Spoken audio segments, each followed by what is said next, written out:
Hey folks, welcome back to the channel. John here from Wild Boar Cycling. Hey, folks have asked me, gosh, where do you get your ideas for the channel and stuff? Well, here's a picture of what came into the shop the other day. This is a photograph off of someone's front bike that they tried to clean the entire bike. They tried to clean the entire bike with WD-40.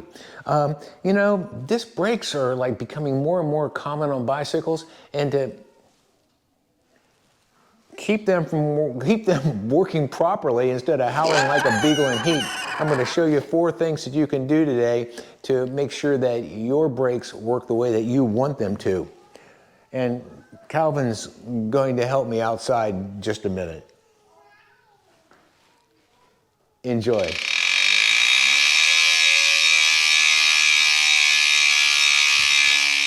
So disc brakes are becoming quite the standard on most modern bicycles, and even some of the new ones that for kids have disc brakes and rotors.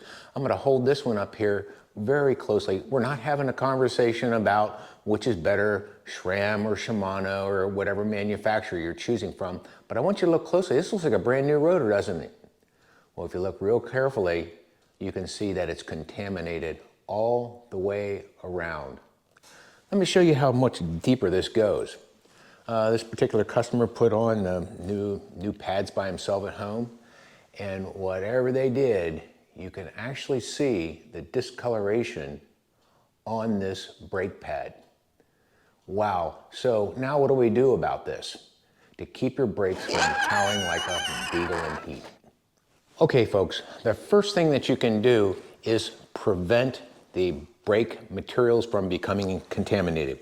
And you've seen me many times when I'm in here working in the shop that I'm using a pair of rubber gloves, and gosh, just keeps those oils and contaminants from your hands. You don't know where they've been from contaminating your rotor surfaces or your brake surfaces. And if you also look at how I'm handling in this, I'm handling it by the edge and from the center lock ring on this particular model. I'm not grabbing a hold of the disc material, because once again, those contaminants go from my hand onto the brake surfaces. That's step number 1. So what's going to happen? Gosh, your brakes do get contaminated. How are you going to clean those off? Well, my first go-to is I'm going to get some plain old isopropyl alcohol. I got this one at a local pharmacy. It's you know, the 91% alcohol variety. And I clean off that brake surface. Now that's not going to help you very much if you have your resin pads, because that resin pad is just going to soak up some of that material. So you're going to be really careful about where do you put that alcohol when you go in here to clean that up. Now the third thing I want you to think about, and Calvin's going to help me show you this in a minute, is after you've changed your rotors and after you put new brake pads in, I want you to bed in the brake pads with a very specific sequence. It may seem a little bit counterintuitive, but you actually do want some of this brake pad material to rub off onto the rotors, but we want to do it in a controlled fashion. And what I'm going to show you is the 10 and 10 method. 10, easy pressure on the brake at a walking pace on your bike, then 10 times at a quicker pace, a jogging pace on your bike without stopping while you're bedding in your brakes. Let's see what that might look like.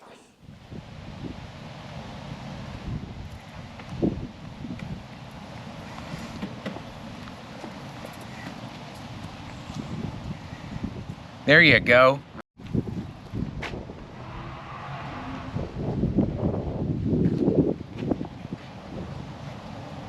Faster. Brake.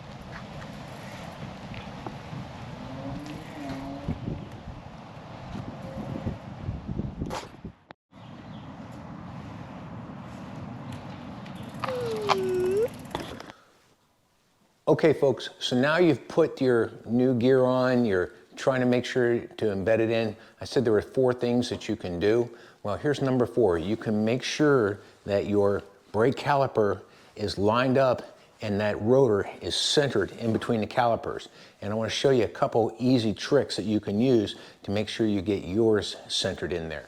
So you can go out there and you can purchase any number of devices that'll help you center your brake caliper over your rotor. One of the interesting hacks that I was taught early on is I cut these out of a plastic milk jug, and I wipe them down really nice and clean with the isopropyl alcohol again, and then I use these on either side of the brake pads and the rotor to make sure it helps me get them centered.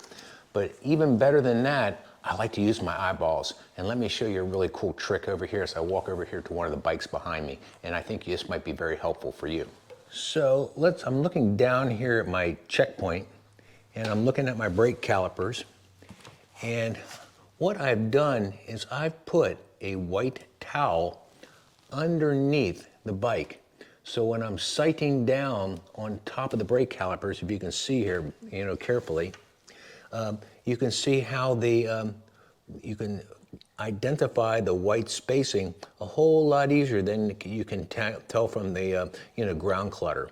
And so you don't need to use a towel, you can use a white piece of paper, but slide that in there and adjust it with your eyes to make sure you have equal space on both sides of those pads in your brake caliper. Well, folks, there you have it. I hope this is a little bit helpful today, maybe to keep your brakes from howling and screaming at you when you've just put a whole lot of effort into changing those pads out and those rotors out. Hey, in the meantime, hey, make sure you go out and ride and have fun. Oh, yeah, hit that subscribe button before you do that, and keep it rubber side down. See you next time. Bye, y'all.